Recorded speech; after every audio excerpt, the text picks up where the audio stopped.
అలాగే ఆడవాళ్ళు ఎప్పుడైనా సరే మిరపకాయలు కానీ, చింతపండు కానీ, ఉప్పు కానీ డైరెక్ట్‌గా ఎదుటి వాళ్ళ చేతికి ఇవ్వకూడదు. ఉప్పు, మిరపకాయలు, చింతపండు వీటిని కింద ఉంచి తీసుకోమని చెప్పాలి. లేకపోతే లక్ష్మీ కటాక్షం తగ్గిపోతుంది.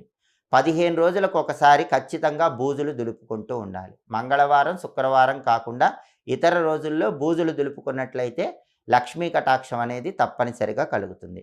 అలాగే తెలిసి కానీ, తెలియక కానీ కొన్ని వస్తువులు ఎదుటి వాళ్ళకి డైరెక్ట్‌గా చేత్తో దానంగా ఇవ్వకూడదు. వాటిలో ముఖ్యమైనవి ఏంటంటే నువ్వులు.